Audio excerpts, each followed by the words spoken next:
Well, greetings and salutations, everybody. Welcome to my YouTube channel. My name is John Campea, and this is a companion video. What are companion videos? Well, I'm awfully glad that you asked. You see, every day on the John Campea Show, we take time to take live questions. Quite often, we don't have time to get around to all the live questions that get sent in, but I want to make sure those questions get answered in a video, so I gather them up and we address them here. Now, these companion video questions are coming from the John Campea Show from Thursday, April the 25th. That was this morning, and we're going to get caught up on those questions right now. So let's get things started. And we're going to start getting caught up with Gio, who writes, "The MCU projected my life in a different direction that I'm proud of. The scene that made me see movies differently is that 360 first Avengers scene." That was the scene in the trailer that, that kind of defined the whole marketing campaign for that first Avengers movie. That first time we see the swirling shot, the circular rotation shot around all the Avengers in the street, that was incredible. And for people who have been waiting for comic book movies to be able to do something like that, to see Captain America and Hulk and Thor and Iron Man and Black Widow and Hawkeye all on screen together for the first time in a big battle against an alien army in the city streets, it changed not only the trajectory of the movie itself and its marketing campaign, but it made people see movies differently at the time. Absolutely did, Gio. So thanks for sharing that, man. All right, Dale Best Wildly writes, "How many times did you cry during Endgame?" 0 times, but there are a number of times that I got the feels. You know the feels, like it's just short of crying, but you can feel your neck muscles tightening up.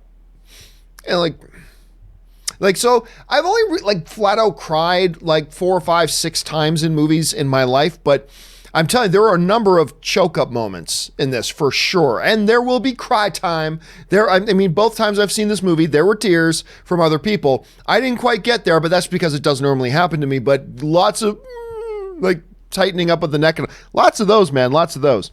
All right. Edward Dillon writes, "Greetings and salutations. Here's some money. Thank you for supporting the channel, Edward. I appreciate that." Marie Seifring writes, "People may know Forrest Whitaker for his work in Rogue One and Black Panther, but recently I have been reminded of how great he is in films like The Last King of Scotland and Bird. What's your favorite?" Don't also forget, I thought he was wonderful in Good Morning Vietnam with Robin Williams. I thought he was really good in that. He wasn't the lead character, but he was really, really great in that. I think you got to go. Not only is what is he best known for, but also probably his best performance is the one he won the Academy Award for Best Lead Actor, and that's The Last King of Scotland. He was just remarkable.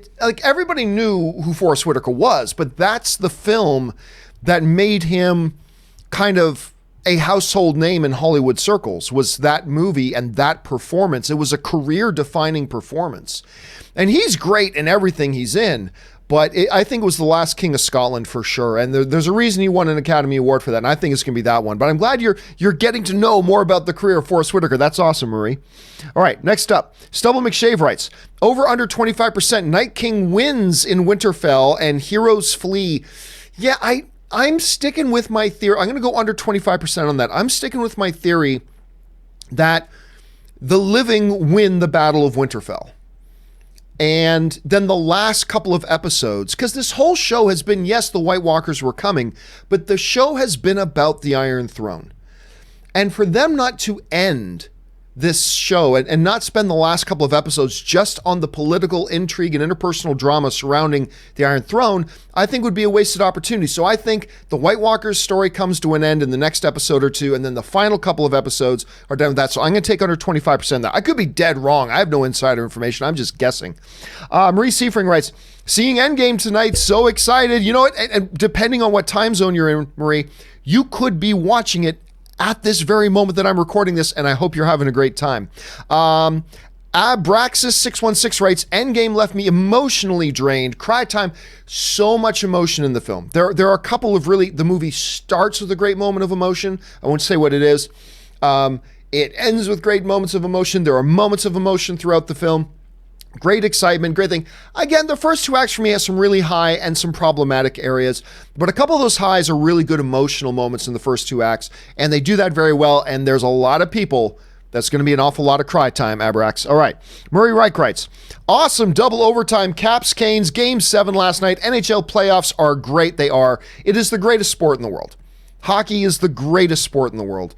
And my God, Game 7, double overtime, next goal takes all, whole season on the line. It was amazing. And it's a little surprising to some people that the defending Stanley Cup champions are out, but congratulations to the Canes for sure. All right. Steel City Fan 0806 writes, you guys seen the 1 in 114,605 Doctor Strange saw?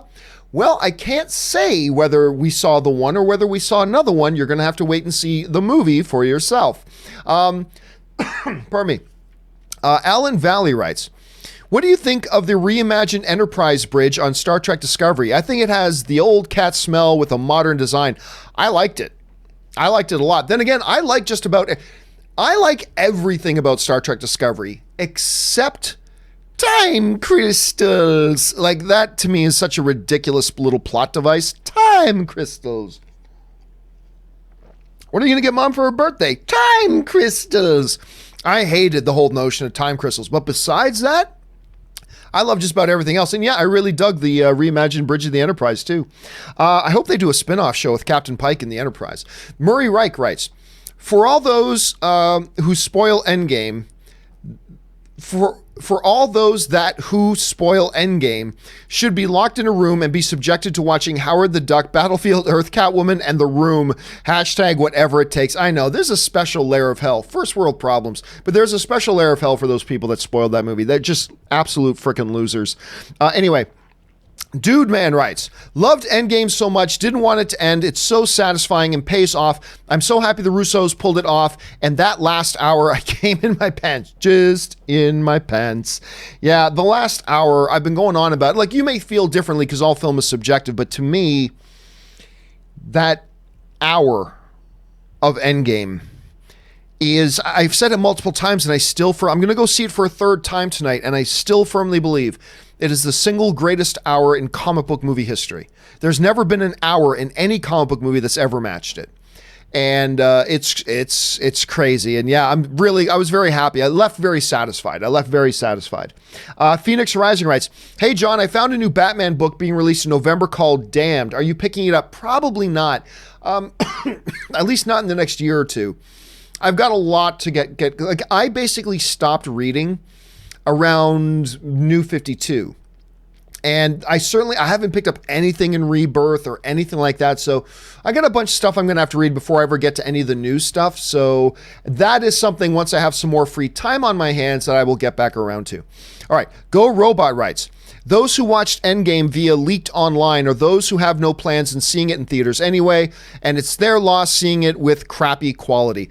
Well, I don't know that I completely agree with that, Go Robot. I mean, I think there are a lot of people interested in seeing Avengers Endgame, and I think a lot of them are going to watch it because they did have plans to see it in theater. But I think there's also true that there's probably a lot of them wouldn't because they don't pay for the work other people do. They'd rather just steal it.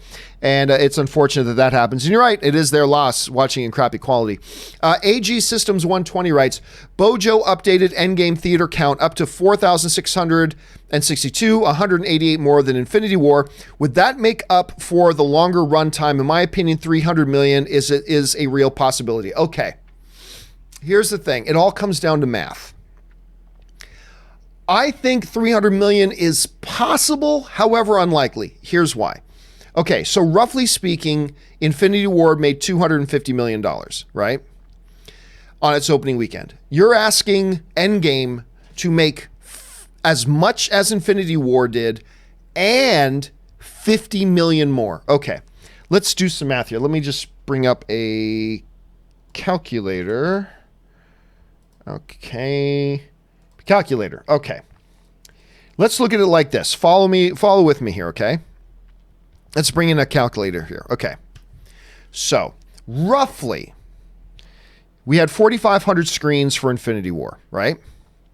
The average, there are more, there are less, but the average number of seats in the average movie theater in America is 250. Okay, so 4,500 screens times 250 seats equals that. The average movie ticket is roughly $10. So let's just go with that for $10. So we'll multiply the number of theaters by the number of seats available by the number of dollars available for those seats, and we are left with 11,250,000 Now remember, Variety reported that because of the extra runtime, on average, each screen playing Endgame will play it approximately one time less per day. Okay? One time less per day than Infinity War played because of the extra runtime. So, at 4,500 screens, at 250 seats per theater, times $10 per ticket, we're looking at $11,250,000 in potential box office lost because of the extra runtime. But that's only for one day. Multiply that now by 3 days for the weekend, and you're looking at Infinity War has to make up for $33,750,000. All right? That's what Infinity War, or I should say Endgame, needs to make up. Because of that one lost available screening per day, per theater, that's a loss of $33,750,000. Okay. Now, remember that number. We are down, Endgame is down $33,750,000 because of the fewer number of screenings it can do. All right. Now, let's look at the fact that it's playing on more screens now. Okay. So now, according to your numbers, what was it? 188? Okay. Let's say it's now playing in 188 more screens. Remember, it's got to make up almost $34 million. So let's do it. 188 screens, right?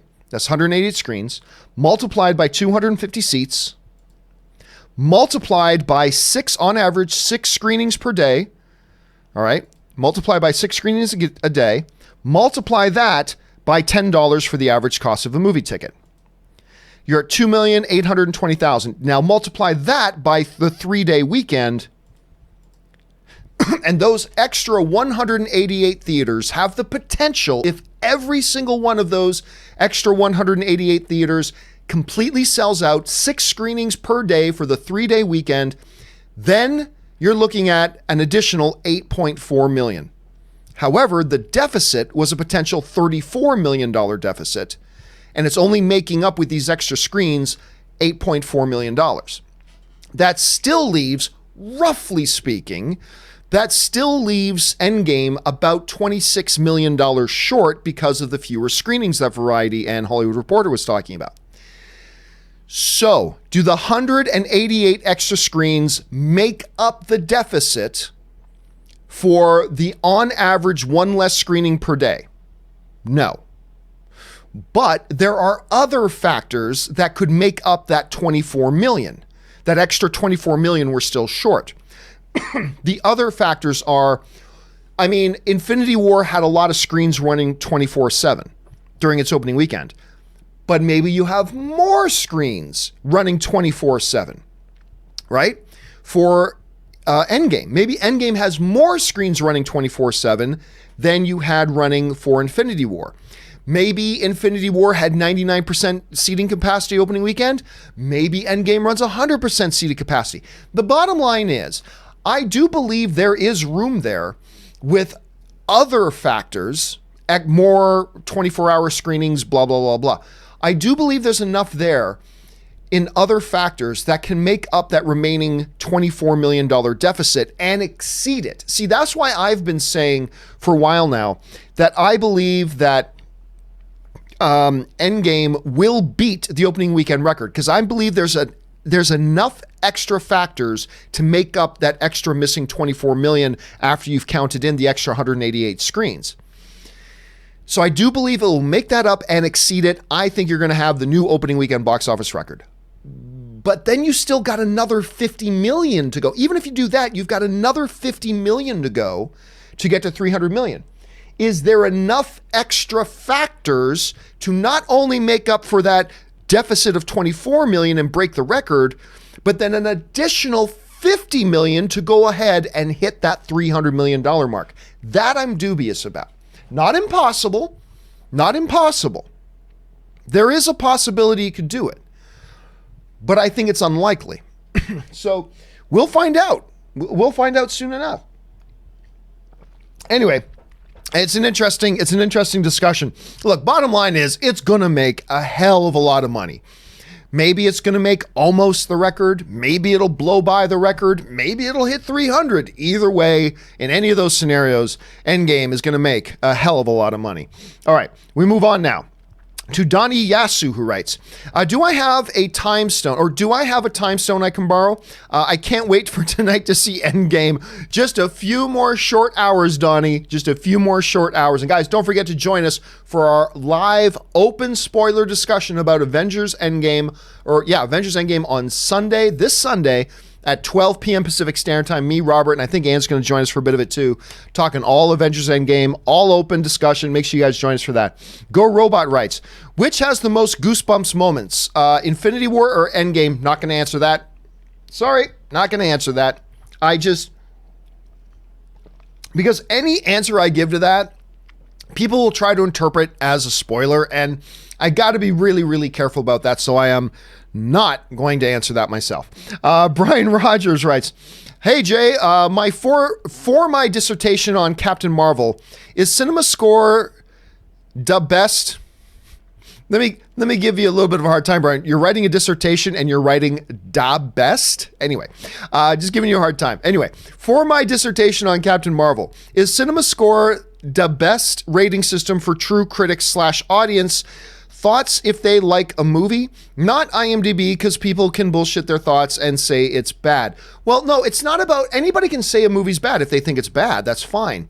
The difference between a IMDb score or a Rotten Tomatoes score is, and CinemaScore, the difference between IMDb and Rotten Tomatoes audience scores and CinemaScore is that IMDb and Rotten Tomatoes scores, they don't verify that the person giving a score actually saw the movie.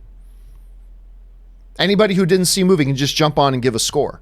We saw that happen with Captain Marvel, where like a whole butt ton of people who never saw Captain Marvel because of their political agenda, they jumped on and started giving it bad scores, even though they had never seen the movie, right? On its third day, Captain Marvel had more audience score votes registered than Infinity War did in its entire run. Gee, that doesn't look fishy at all, does it? So that whole thing kind of prompted IMDb or Rotten Tomatoes to change some of their rules for audience scores because clearly they're all BS. So that's the thing. Anybody, so even somebody coming out of a movie and registering a vote with CinemaScore, they can lie. Anybody, even somebody who loved a movie, they can come out and say they hated it. But here's the difference. The difference between Rotten Tomatoes and IMDb audience scores and a Rotten Tomatoes and a CinemaScore audience score is that CinemaScore verifies that somebody actually saw the movie before they give their thoughts, because their CinemaScore is there at the theaters. And they talk to people as they're coming out of the theaters. And that's the big difference, is that with IMDb and Rotten Tomatoes, you have no idea if somebody who's writing a bunch of stuff even saw the movie. With CinemaScore, the people giving their opinions, it's verified that they actually saw the movie. And that is the big factor. That's the big thing in all that. And so, look, I don't think any audience scoring system is perfect. But out of the three, CinemaScore is by far the most legitimate. For that big main reason. That is the most legitimate system and the only one worth paying attention to. Anyway, Timothy Platt writes, Caps lost, Endgame tonight, Battle of Winterfell Sunday. This weekend is going to be a huge cry time. And yeah, we've been talking a lot today about that amazing game last night and that amazing overtime, but how great it is for the Canes, but it's got to be a bitter pill to swallow. Hey, listen, I feel it. My Leafs lost in Game 7 to a team they shouldn't have lost to, but there you go. Lots of cry time to go around for everybody, Timothy. Lots of cry time for everybody. All right. Andrew Jones writes, saw Endgame last night. It was amazing and emotional. To me, again, that last hour is just... I'm just thinking, like, I'm going to go see it again tonight. And there are moments in the first 2 hours I really like as well, but it's that last hour. I'm just all about that last hour. Bradley Alonzo writes, will you give Cobra Kai another shot? Nope. I really enjoy this series and can't seem to stop watching. That's awesome. That's the great thing about entertainment, particularly movies and TV shows, is that it's all subjective. You know, and just because I don't like it doesn't mean it's not going to be amazing to other people. I was very excited about the series. I tried watching it. I sat down with Ann and Kaori. I got through the first 5 episodes and I just couldn't take it anymore. I thought it was god-awful. I thought it was just flat out god-awful. But you know, Ann loves it. And Kaori really liked it. And a lot of you guys like it. And that's great. Like, I'm sure there's a lot of stuff I like that you would find god-awful. That's the great thing about movies and TV shows. So, no, I got a big enough sample size. I got through about 4 or 5 hours of it. And that was good enough for me to know this was not for me. I was excited about it. I found it terrible. But you know what? A lot of people love it and are really enjoying it. And that's great. It's just, you know, but I'm sure you have a lot of things that other people really love and that doesn't work for you. And hey, that's the subjectivity of entertainment, man. All right. Thanks a lot, Bradley. Skynet BMS writes, Avengers Assemble, Goosebumps. Maybe you'll have to wait and see. Carl Adams writes, is Kevin Feige the best producer ever? No. Kevin Feige's a great producer, but he really functions more as the president of the studio than he does as a producer. And I remember talking to him once specifically about that, and because he really does give more functional oversight to the overall thing under the entire umbrella of the studio. He is one of the great studio executives of all time. But he does some of the work that a regular producer does, but because of the difference there, like not every producer is also the president of the studio. You know what I mean? That comes with it. That comes along with a lot of inherent advantages that most producers don't have. So no, I wouldn't say he's the greatest producer ever. He's great, but he might be one of the best studio executives of all time. Brett Brooks writes, I think I got spoiled, but I'm not going to look into it. See, that's the key. And I'm so glad you're bright enough to know that, Brett, because some people are like, I might have just seen a spoiler. I should look into that. It's like, why would you look into it? Because you're either going to find out for sure that it was a spoiler and now you're spoiled, or you're going to find out something else that's a spoiler. Just ignore it. Ignore it. So, Brett, I'm glad you're on the ball, man. Ignore it. Preston Walden writes, you think theaters will lose some of their concession money due to people not wanting to drink during the film and head to the bathroom? No, not at all. I talked about this earlier today, too, because here's the thing. The vast majority of moviegoers understand that, hey, they're going to go to the movies, and at some point they may need to run out and use the bathroom. That's the vast majority of moviegoers, and that's the way it's going to be for Endgame. There is like a 2% of us, and 2% is still a lot of people. There's the 2% of us who watch shows like this one that we don't want to miss a single freaking minute of Endgame.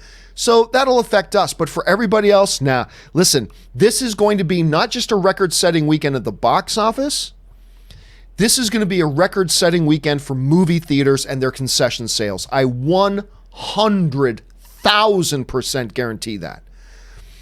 Because I remember when, like, the first Avengers came out, I mean, they ran out of everything. I kid you not, they ran out of straws. How do you run out of straws? Don't know, but they did. Avengers, Age of Ultron, same thing. Avengers Infinity War, this will be a record-setting weekend for the concession stands. Make no mistake about it, my friend.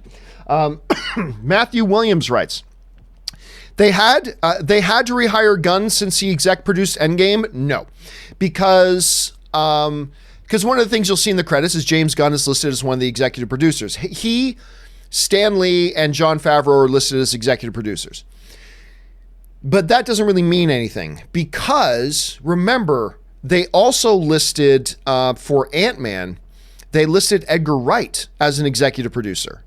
When they had parted ways with him, and remember, Edgar Wright was supposed to originally direct for years, Edgar Wright was supposed to do Ant-Man.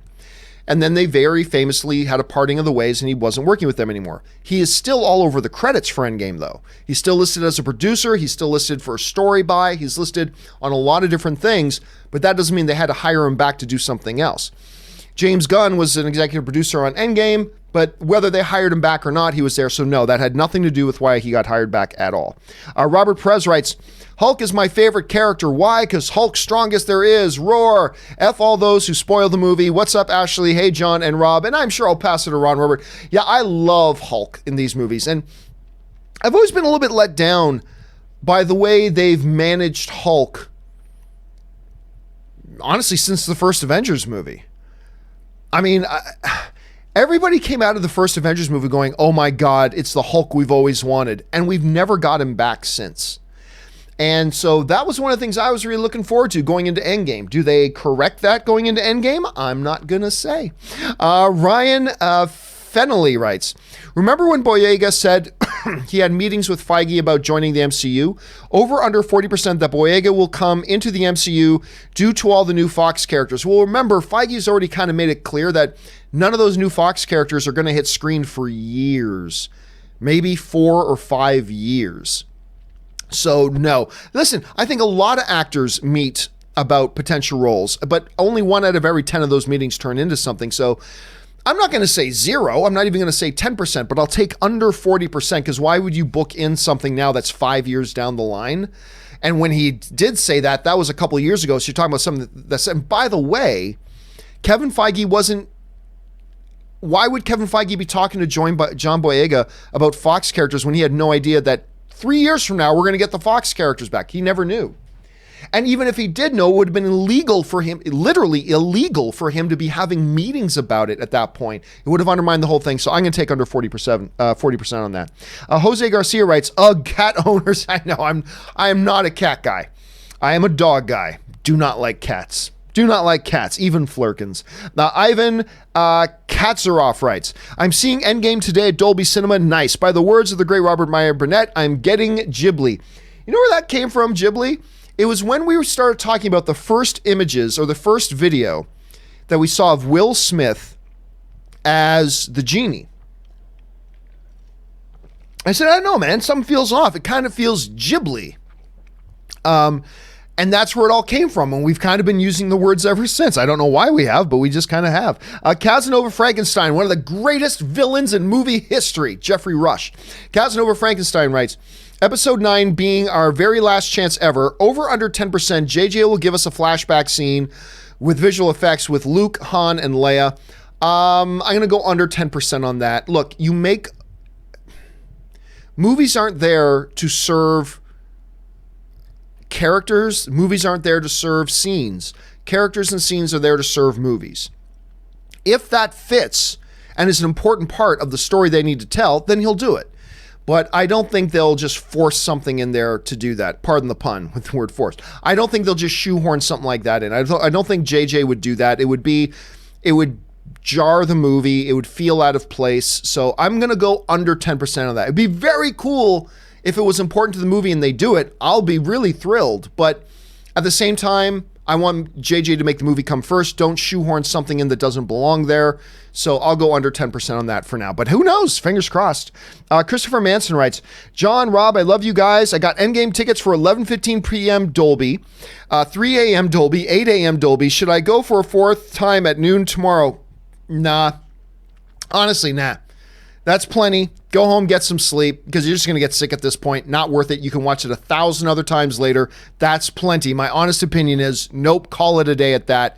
Go home and get some rest. That's my advice for you, Christopher. All right. Urban Excursion writes, F the idiot who filmed one of the biggest Endgame spoilers and posted it on YouTube with the spoiler in the title. I was so close to going in spoiler-free. Dude, look, I mean, I don't know why. Like, I remember me going into the premiere, because the premiere was Monday and I was going to go see it on Monday. Starting Friday, I got very cautious around social media. Knowing I was in the last 48 hours or so before going in to see the movie, I got very, very cautious. And for the most part, like quite often through the day, I'll just grab my phone, open up Instagram, see what people are saying, open up Facebook, see what people are saying, whatever. But the last couple of days, I didn't do that. Unless I had a specific reason why I needed to get on Instagram or something like that, I was avoiding it.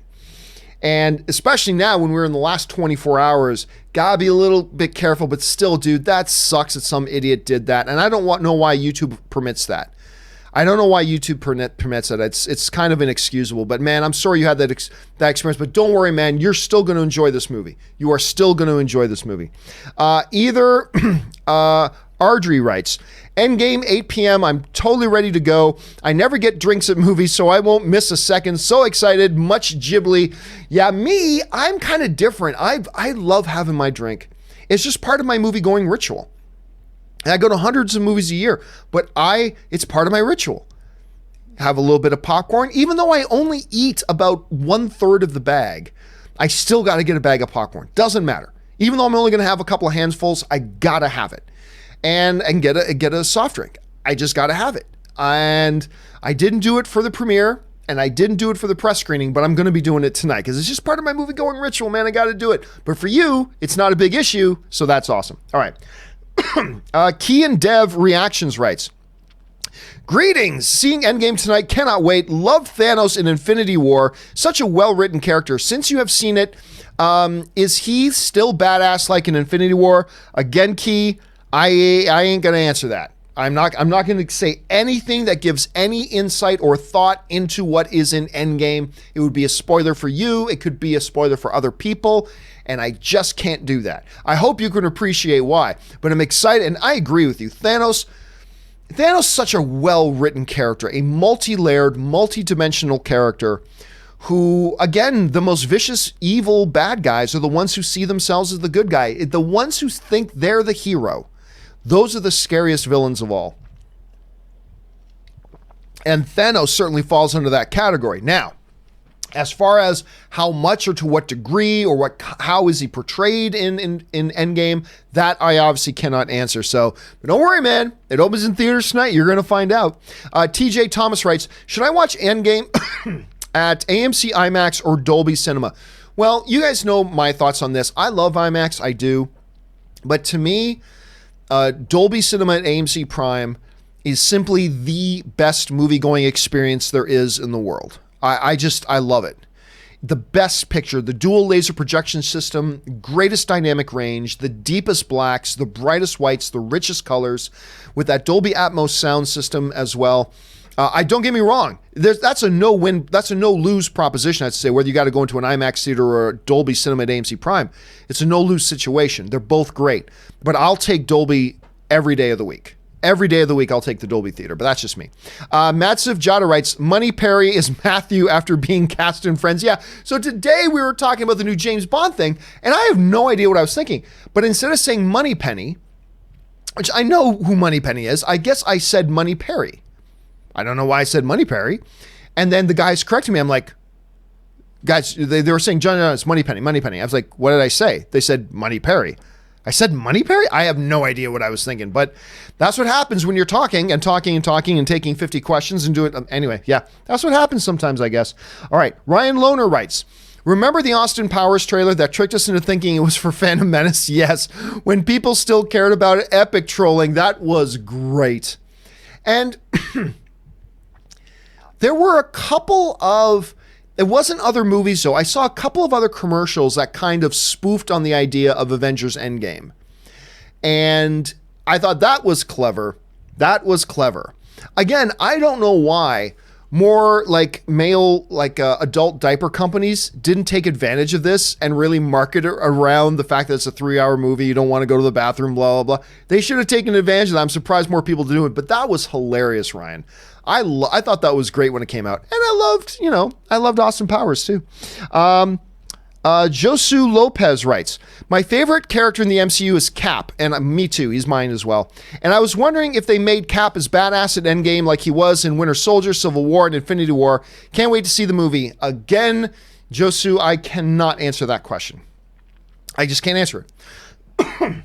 Because if I say one thing, you'll go, oh, well, that must mean this. If I say another thing, you might go, oh, well, that must mean that. And I just can't do it. All I can say is that Captain America is also my favorite character in the MCU. You guys know this. I've been saying that for a long time. Not in the comic books. He's not even in my top 10 favorite comic book characters at all. But in the MCU, he's my absolute number one favorite superhero in the MCU. And yeah. But other than that, I can't, not saying, Josu. Sorry about that, brother. All right. Ben Elman writes, Regal here in Ithaca is in the dark ages, having to miss class and leave an hour early to go and wait in line for 2.5 hours to get good seats. Again, it is the dark ages. It's the dark ages. It is the most idiotic, the most easily fixed, yet idiotic thing in the world that we still have movie theaters where you cannot pre-select your seat, or at least pre-assign, or at least know where your seat is. It is dark ages. It is moronic. There is no upside to this at all. It's idiotic. It's like, oh, great, I bought my ticket. I went there, I purchased it, I paid money, I got my ticket. So that means I'm going to get decency, right? No, you got to get there like a sheep and run in, and maybe you'll get a good seat. It's the most idiotic, asinine, moronic thing in the world that there are still movie theaters that don't have. There is no excuse. This is 2001 technology to just make up a quick little grid system, get a pre-assigned seats for your tickets. It's not difficult. There's a lot of things tech-wise that are very difficult. This ain't one. It's so stupid. And Ben, now you got to suffer the consequences of that. Now, now you can't just be focused on looking forward to the movie tonight. You got to be focused on, okay, when do I got to leave? Because I got to get there early. And oh my God, is even 2.5 hours early enough? And if you get there too late, well, you got a front row seat. When maybe if you had seen that all there was front row seats left, oh, maybe then I'll pick another showtime at a different movie. Like, it's just the most stupid, asinine, moronic thing. There's just no excuse for it. They got to change this damn stuff, Ben. Sorry you have to suffer through that. First world problems for sure, but it's idiotic. Brian Clark writes, Rob, I have asked you multiple times for Bob Iger's phone number, and you keep ignoring me. What kind of crappy customer service is this? That is, of course, a play on still my favorite story of being in this business. Here's the short version, because a lot of you have heard it already. Back in my movie blog days, I got this email, and this is years ago, from a reader saying, hey, John, I love the Lord of the Rings films, and I really want to be in the next Lord of the Rings film. Can you please give me Peter Jackson's email? I really want to let him know how much it would mean to me to be an extra or be in one of the movies. Now, I would get like 100 emails a day, so I don't have time to answer all the emails, obviously, so that was one I clearly ignored. 3 days later, I get another email from the exact same guy in big, angry capital letters writing, I asked for Peter Jackson's email address days ago. What kind of customer service is this? Anyway, so Brian has clearly heard that story before, and that's a nice callback on that, Brian. I salute you, sir. All right. Awesome Spuds MC writes, I didn't enjoy Endgame. Hey, man, all film's subjective, man. It's not going to work for everybody. It's just not. I didn't enjoy Endgame, unfortunately. Thought the first 5 to 10 minutes had a good pace to the film, you probably mean. However, thought countless moments throughout the movie were poorly executed. Gonna manage my Game of Thrones expectations. Do you believe Endgame would have benefited with a more simple / less convoluted plot?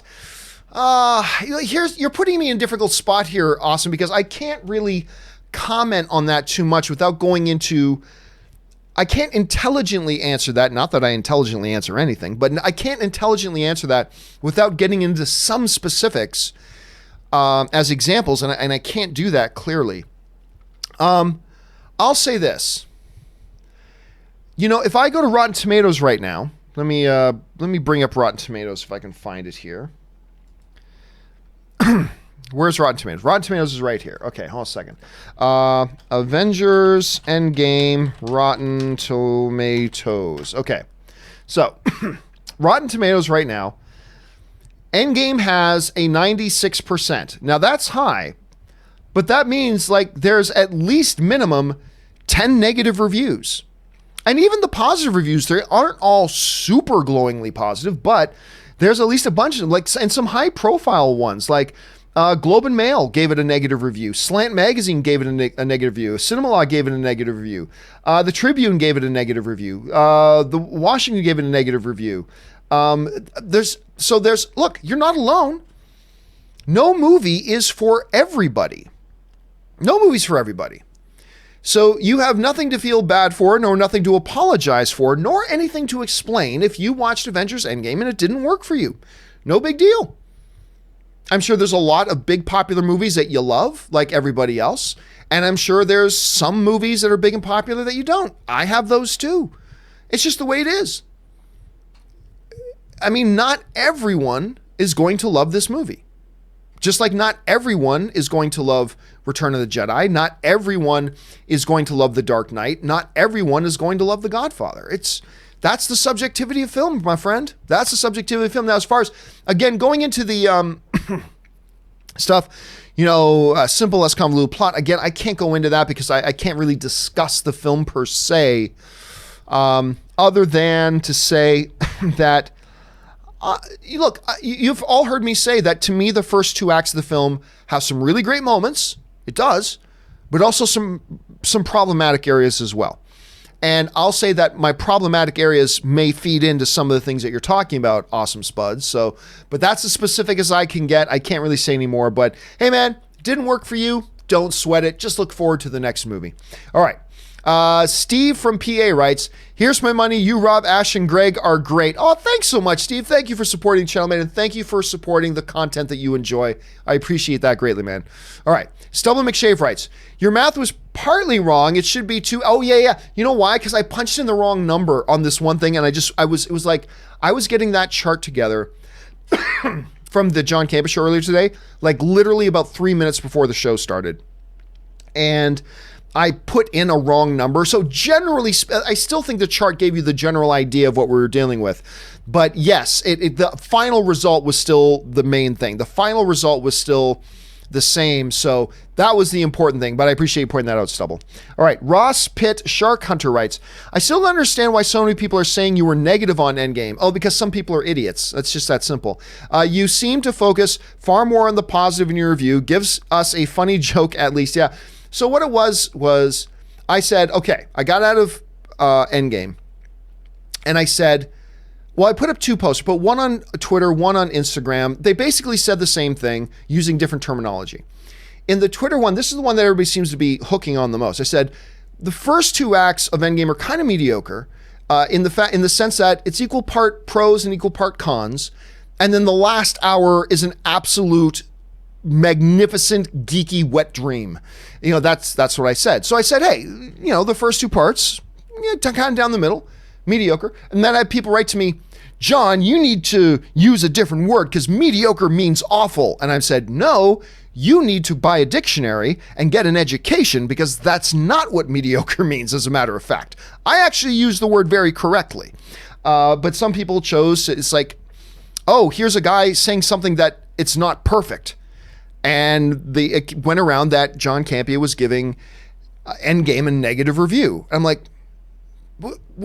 what part of magnificent geeky wet dream sounds like I'm giving it a negative review? But anyway, some people are idiots and some people just want to see what they want to see. I mean, it is what it is. I really don't care. As long as I write it right and I wrote it right, if other people are too dumb to understand what it means, that's on them. I wrote it very clear. First, kind of mediocre, equal parts pros and cons, and then I get to the last hour. The third act of the film is a magnificent geeky wet dream that is quite possibly the greatest single hour in any movie in comic book movie history. So I was very clear, but some people just aren't smart enough to know what it meant, I guess. ZZod or MZod 780 writes, I did not know that Del Toro directed Blade 2. Yeah, it's funny. A lot of people don't realize that. And I actually I'm one of these guys, MZod, that I actually preferred Blade 2 over Blade 1. I thought Blade 2 is magnificent. I love Blade 2. I think it's great. Let's not talk about Blade 3. Oh, God, that movie's so bad. Aaron P. writes, I came from Real Rejects. I'm going to drop a sub. Oh, thanks so much, Aaron. Yeah, wasn't Greg great on the show? I love having Greg Alba on my show. I think that was like the third time he's been on my show. I love having Greg. I think Greg's great. He's a fun guy. I love it when I bump into him at the theater. Greg and I bump into the theater a lot. I don't know how, but we just bump into each other at the theater. Not even at press screens. I mean, just at regular movie-going theaters. We just bump into each other all the time. I don't know why. But I love being able to hang out with Greg. I love discussing movies with Greg. It's always great having him on the show. So thanks for being there, Aaron. All right. The Rock writes, can you give a shout out to my brother, Danny Venezuela? Well, hey there, Danny. Your brother, The Rock, says to give you a shout out, and I'm giving it out to you. I hope you're having a great day, Danny. Anyway, he's a huge fan, and how do you recommend we go into Endgame? What expectations should we be having? I'm so excited to see it at 5 p.m. today, fan event. Honestly, it's the same way I advise people go into every movie. Take whatever expectations you have and leave them at the door. Whether, like, I've gone to the movies with lots of negative expectations, but I leave those negative expectations at the door, go in, and then just watch and judge the movie on its own merits. I've gone to a lot of movies with very high expectations. Leave those expectations at the door, go in with as clean of a mind as you can, and say, okay, now I'm just going to watch the movie and judge it on its own merits. That is always the best thing to do, I think. I think that's really the best approach, because that way you steal less from yourself. Because ultimately, what your own expectations do is they steal the actual experience from you, positively or negatively. And I think if you really do a mental exercise of when you're getting to the door, not in the movie theater building, but as you're about to walk through the theater doors itself, like into where the seats are, just have a mental picture in your head about taking expectations and putting them down on the floor at the door. And going, it sounds weird, but it's a really good mental exercise that I found works well for myself. And then going, okay, clean slate, no pros, no cons, just the movie, show me the movie, and let's judge it and evaluate it on its own merits. That, I think, is the best way to go into Endgame, but that's also the way I believe, Rock, to go into almost any movie, because I just think you're doing yourself more of a service that way than bringing expectations with you in. So that's just my thought on that. Thanks for writing in, Rock. And again, shout out to Danny. Thanks for being a fan, man. All right. Doshi writes, only Thanos will sit on the Iron Throne. In the ultimate geeky crossover, Thanos ends up sitting on the throne, and then the Millennium Falcon flies in, Chewie throws him out of the throne, he sits on the throne, and then Patton Oswalt comes in and does something kind of crazy. Aiden Haspel writes, 3 things got spoiled for me. Ah, crap. Hopefully there's more surprises than that. I think this is truly a movie of moments. So if you got 3 things spoiled for you, you still got a lot of wow moments coming, right? You still got a lot of those coming. So hopefully they don't hamper your viewing experience too much, Aiden. And that does suck that you had that much stuff spoiled for you, but I still think there's enough there for you to give you a few surprises along the way. Okay. Matsif Jada writes, didn't get the corn quote. You never seen Nacho Libre. Oh, that was from, oh, come on, Matsif. That was okay. Quote from Nacho Libre. That's fine. I've seen Nacho Libre. That movie's what? 12 years old, 13 years old, 14 years old, something like that. I've seen about 500 movies since then, between then and now. Look, people throw in these random, for those of you who are relatively new here, people like to throw in, and I enjoy it. I think it's fun. People throw in random movie quotes, right? And then me or Rob see if we can get them. Sometimes we get them, sometimes we don't. Sometimes I get them for the most obscure movies, and sometimes I miss the ones that are from some of my favorite movies. It's kind of weird that way, but you know, my mind's working on a million different things as I'm doing the show live. I'm operating the cameras, I'm operating the audio, I'm doing the switching, I'm running the graphics on the side, I'm trying to think about the answers to everything, I'm taking questions, I've got guests that I'm trying to pay attention to, and hey, sometimes movie quotes come in and I don't get the quote. It's like, yeah, I freeze on that one.